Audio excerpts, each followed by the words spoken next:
नमस्कार, राधे राधे सभी कृष्णवश को। मैं शिवानी एक बार फिर से स्वागत करती हूँ आप सभी का हमारे चैनल अविशाज में।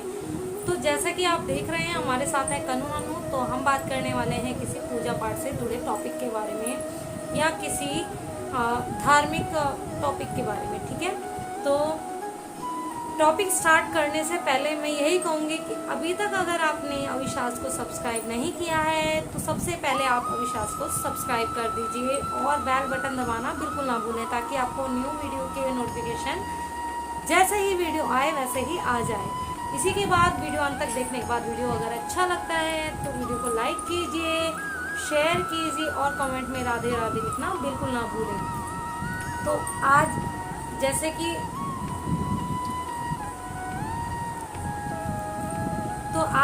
कि मैंने कहा कि हम किसी अच्छे टॉपिक पर बात करने वाले हैं, तो आज हम बात करने वाले हैं इस टॉपिक पर कि हमें तिलक कैसे धारण करना चाहिए और कौन सी फिंगर से धारण करना चाहिए और क्यों करना चाहिए। देखिए, इससे पहले मैंने एक वीडियो आप सभी के साथ शेयर किया था जो कि एक वैष्णव तिलक के बारे में था, यानी कि तुलसी तिलक के बारे में कि हम कैसे लगाएं। उससे जुड़े काफ़ी सारे क्वेश्चन मेरे पास आए हैं, उसके लिए आपको क्वेश्चन आंसर वाला वीडियो मिल जाएगा। ठीक है, इससे पहले मैं आपको ये वीडियो प्रोवाइड करा रही हूँ जिसके बारे में अभी तक आपने सोचा नहीं होगा। कुछ पर्सन्स को पता होगा, कुछ को नहीं पता होगा। जी हाँ, मैं बात कर रही हूँ हाथ की 5 उंगलियों के बारे में। क्या आपने कभी सोचा है कि हम इसी फिंगर से क्यों तिलक करते हैं, बाकी हाथ की उंगलियों से क्यों हम तिलक नहीं करते हैं? तो वही राज आज मैं खोलने वाली हूँ।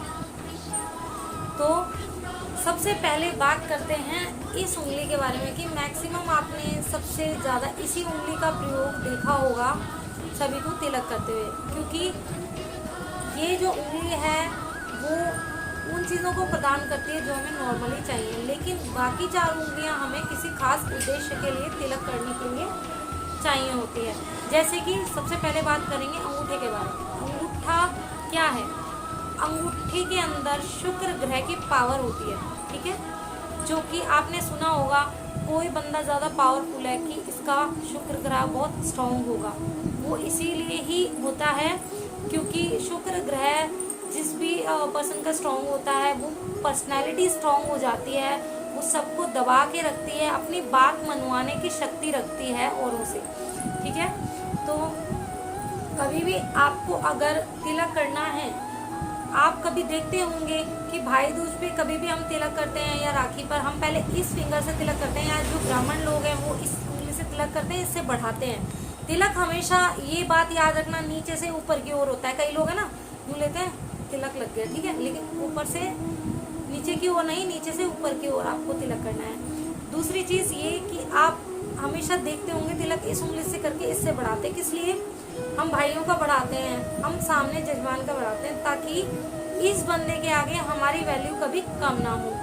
ये बंदा हमें हमेशा, हमें जब भी ज़रूरत हो, अवेलेबल हो, जब भी इसको ज़रूरत हो तो इसको हमारी ही याद आए। वो इसीलिए कि हमारा प्रभाव, हमारा जो पावर है इस पर हमेशा बना रहे, इसलिए हम इससे तिलक करते हैं। आप इस तरीके से अपने भी तिलक कर सकते हैं। ठीक है, ताकि आप भी अपने कंट्रोल में रहें। कई बार हम अपने आपे से बाहर हो जाते हैं, वो इसीलिए हो जाते हैं क्योंकि हमारा अपने पर कंट्रोल नहीं होता। तो आप इस उंगली से तिलक कर सकते हैं। किसी पर भी प्रेशर बढ़ाना है, खासकर कि आप अपने घर में आने वाले गेस्ट का भी इसी से ही तिलक कीजिए, चाहे वो विदाई तिलक हो रहा है चाहे वो आगमन तिलक हो रहा है, इसी से कीजिए ताकि आपका व्यक्तित्व सदैव उन पर हावी रहे। ठीक है, अब बात करते हैं तर्जनी उंगली की कि तर्जनी उंगली से तिलक क्यों करना चाहिए। तर्जनी उंगली से तिलक करते हैं मोक्ष की प्राप्ति के लिए। अगर आपको मोक्ष की प्राप्ति करनी है तो बेशक से आप इससे तिलक कर सकते हैं। वैसे तो नॉर्मली हम इसका प्रयोग नहीं लेके आते हैं। इस उंगली का प्रयोग होता है जब हम पिंडदान की पूजा करते हैं या पितरों पैतृक रिलेटेड कोई पूजा होती है, तो हम इस फिंगर का उपयोग करते हैं उन्हें मोक्ष की प्राप्ति करवाने के लिए, मोक्ष प्रदान करवाने के लिए। बात करते हैं मिडिल फिंगर का, यानी कि मध्यमा उंगली का। इसका प्रयोग हम क्यों करते हैं और कब करते हैं? इस उंगली का प्रयोग जैसे कि आपको दिखाई दे रहा है, हाथ की 5 उंगलियों में सबसे ज़्यादा लंबी यही उंगली दिख रही है। जी बिल्कुल ठीक कहा आपने, और सोचा भी होगा तो सही कि ये कुछ ना कुछ ज़्यादा प्रॉफिट की बात कर रही है। तो ये प्रॉफिट की बात कर रही है कि आप अपने हमेशा कोशिश कीजिए आप इस उंगली से ही तिलक करें। वैसे तो हम मैक्सिमम अपने यहाँ सबके इसी उंगली से तिलक करते हैं, अनामिका उंगली से, लेकिन आप मिडिल फिंगर से तिलक कर सकते हैं क्योंकि ये आपको लॉन्ग लाइफ प्रदान करती है, यानी कि आपको प्रदान करती है लंबी आयु। अगर आप अपने किसी प्रेजेंट की भी लंबी आयु चाहते हैं तो आप उन्हें भी बेशक से इस फिंगर से तिलक कर सकते हैं, ठीक है। आप ब्राह्मण को भी बोल सकते हैं कि आपको इसी उंगली से तिलक करें, क्योंकि ब्राह्मण का आशीर्वाद तो बहुत ही ज़्यादा फलदायी होता है। इसी के बाद बात आती है इस उंगली की। तो सुख समृद्धि की प्राप्ति के लिए, अपने जीवन में शांति की प्राप्ति के लिए, लक्ष्मी के आगमन के लिए हम इससे तिलक करते हैं। इसलिए हम ईश्वर को भी हमेशा इससे यानी कि अनामिका उंगली से तिलक करें। और जैसे कि मैं आपको बता दूं, आपको वीडियो में सब कुछ उल्टा दिख रहा होगा, तो मैं अपना राइट हैंड दिखा रही हूँ, ना कि लेफ्ट हैंड। कहीं आप वीडियो में लेफ्ट समझ के लेफ्ट हैंड से शुरू कर दें तिलक करना। लेफ्ट हैंड से आपको तिलक नहीं करना है। अगर आप लेफ्टी भी हैं तभी भी आपको पूजा पाठ के हर कार्य में और भोजन के कार्य में भी आपको राइट हैंड ही यूज लाना है, चाहे वो किसी भी मशक्कत से लेके आए, लेकिन आपको राइट हैंड का ही यूज करना है, ठीक है। इसी के बाद बात करते हैं लास्ट फिंगर की, यानी कि कनिष्ठा उंगली की। इससे हम तिलक कब करते हैं, तो ये हम नॉर्मल बंदों के लिए ये यूज में नहीं है। सबसे पहले मैं आपको बता दूं, ये फिंगर नॉर्मली यूज में नहीं आती, और ये तो तभी भी चलो आ जाती है, हम पैतृक पूजा करते हैं तो, लेकिन ये नहीं आती क्योंकि ये होती है तंत्र विद्या के लिए, तंत्र साधना के लिए, आप जादू टोने के लिए, ये सब चीज़ों में ये फिंगर काम में आती है। तो हमारा इस और इस फिंगर से कोई लेना देना नहीं है। हमें इस फिंगर से सारे पूजा पैतृक के लिए, पूजा के कार्य के लिए, सुख समृद्धि के कार्य के लिए हमें ये 3 फिंगर ही चाहिए होती है। आपने कभी भी देखा होगा कि जब हमें आहुति देने के लिए बोला जाता है या माला जाप के लिए बोला जाता है, पहले मैं माला जाप की बात करती हूँ। माला जाप किस तरीके से हम करते हैं और क्यों करते हैं। हम कभी भी माला जाप करते हैं तो ये और ये फिंगर परे करके करते हैं, क्योंकि ना माला जाप तंत्र साधना के लिए कर रहे हैं और ना पितरों के लिए कर रहे हैं, क्योंकि ये हम अपने लिए कर रहे हैं। तो हमेशा हम इस फिंगर का यूज़ करेंगे। इस फिंगर को आप लगा सकते हैं, कब लगा सकते हैं, दूसरी मिडिल फिंगर को, तब आप एक से अगर कर रहे हैं, हम नए नए होते हैं जब, कभी भी आप देखेंगे नए नए होंगे तो हम ऐसे इस तरीके से जाप नहीं कर पाते हैं। हमें इस फिंगर को लगाना ही पड़ जाता है, ऑटोमेटिकली लग जाती है। लगाना इसलिए पड़ जाता है क्योंकि जब हम करते हैं तो कई बार 2 मन के एक साथ आ जाते हैं, या कई बार मन का सरक ही नहीं पाता है क्योंकि हमें प्रैक्टिस नहीं है। तो इसलिए हम इसको तो एक बार को यूज में ला सकते हैं, लेकिन ये 2 फिंगर हमेशा बाहर रहनी चाहिए। आप ठाकुर बटुआ भी देखेंगे तो उसमें इस हिसाब से होता है कि आपके 2 फिंगर अलग ही रहे। ये तो बिल्कुल ही बाहर दिखती भी है ठाकुर बटुए में, ठीक है। तो आप ये चीज़ मानिए। और आप बात करते हैं हवन पूजा पाठ की, तो आप कभी भी देखेंगे मैक्सिमम आप लोग ये गलती करते हो, मैं आप सभी को बता दूं, बहुत लोगों को ये चीज़ नहीं पता होती। कभी भी हम हवन करते हैं तो हवन सामग्री जब पंडित जी हमें हवन में आहुति देने के लिए बोलते हैं तो मैक्सिमम लोग यूँ उठाते हैं, जय भर के और जेल लो, जय भरा जेल लो, जय भरा ओ यूँ लंबे पढ़ के जेल लो, यूँ लंबे पढ़ के जेल लो। तो आपको ऐसा नहीं करना है। पहली बात तो हम भगवान पे कोई एहसान नहीं कर रहे कि हम यूँ फेंक रहे। बहुत से लोग तो यूँ ही कर देते हैं, स्वाहा, भाई हवन तक हाथ नहीं जा रहा, और दूसरा हाथ तो लगाना मतलब होता ही नहीं है, यहाँ लगा लेंगे, है ना। तो हमें यहाँ पर लगाना है क्योंकि हाथ इस तरीके से जुड़े जाते हैं, हाथ ऐसे ऐसे। तो आप हमेशा इस तरीके से लगाइए, इस तरीके से लगाइए, इस तरीके से लगाइए, कलाई पर लगा सकते हैं, ठीक है। अब आहुति देनी कैसे है, अब सबको समझ में आ गया कि आहुति हमें इस फिंगर से नहीं देनी, हमें ये 3 फिंगर से देनी है, ठीक है।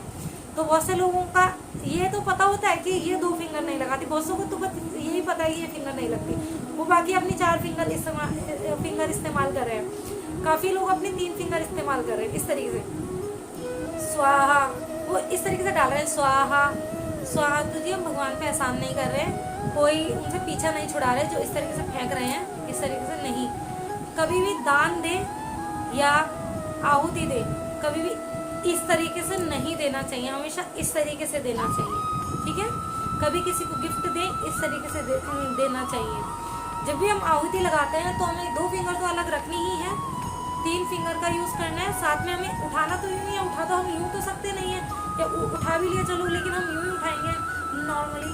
कभी भी हमें स्वाहा करना है, हाथ को स्ट्रेट करते हुए बिल्कुल इस तरीके से धीरे से आहुति छोड़नी है, देख रहे हैं, इस तरीके से, यानी कि हम समर्पित है आपको, ये आहुति समर्पित है आपको। इस तरीके से दो फिंगर को हम काट के तो कहीं फेंक नहीं सकते, तो हम इस तरीके से पीछे करते हैं। इस तरीके से बड़े ही प्यार से आहुति करनी चाहिए। बहुत से लोग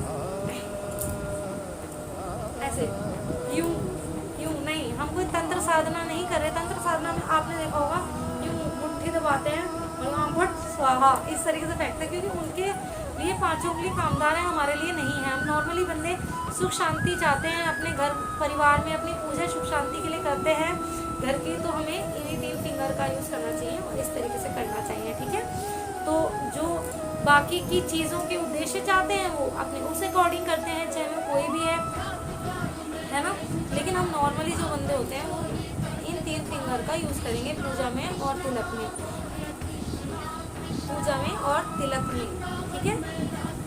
और आशा करती हूँ आपको ये सब कुछ समझ आ गया होगा। लेकिन अब आप सभी ये समझेंगे कि मैक्सिमम हम यहाँ पर क्यों तिलक करते हैं। आपने देखा होगा, वैसे तो मैं आपको बताऊंगी इससे अगले वीडियो में कि तिलक कहाँ कहाँ कर सकते हैं हम पूरी बॉडी पे। बहुत दिन से रिक्वेस्ट आ रही है कि दीदी बताइए, नहीं बता पा रही हूँ। समथिंग 6 महीने हो गए हैं, क्योंकि मुझे टाइम ही नहीं होता, या कभी किसी और वीडियो का वो आ जाता है तो मैं वो ही बनाने लग जाती हूँ, तो मैं वो भी आपको बताऊँगी। इससे पहले मैं ये बताऊँगी मैक्सिमम आप यहीं क्यों तिलक करते हैं। आप सबके देखेंगे तिलक यहीं दिखता है या कंठ में दिखता है कुछ लोगों के, लेकिन मैक्सिमम यहीं दिखता है। वो इसलिए कि ये हमारी थर्ड आई है, ये हमारा आगे चक्र है, हमें इसे एक्टिव करना है, अपनी थर्ड आई को एक्टिव करना है। अब आप कहेंगे कि आई तो दिख नहीं रही है हमारी, ये तो आई तो शिव और शक्ति के ही दिखती है, लेकिन नहीं, ये सभी के होती है थर्ड आई।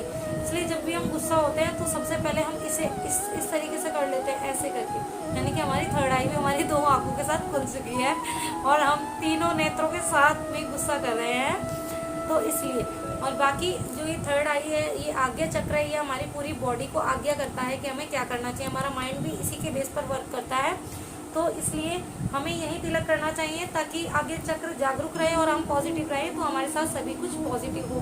तो आशा करती हूँ आपको ये वीडियो पसंद आया होगा और समझ भी आया होगा। अगर आपको ये वीडियो थोड़ा सा भी यूजफुल लगता है तो वीडियो को लाइक कीजिएगा, शेयर कीजिएगा, चैनल पर नए हैं तो दोबारा कह रही हूँ सब्सक्राइब कर लीजिएगा और बेल बटन दबाना बिल्कुल ना भूलें, ताकि नए वीडियो का नोटिफिकेशन आप तक आता रहे। इसी के साथ राधे राधे, सभी लोगों पर प्यार की कृपा बरसती रहे।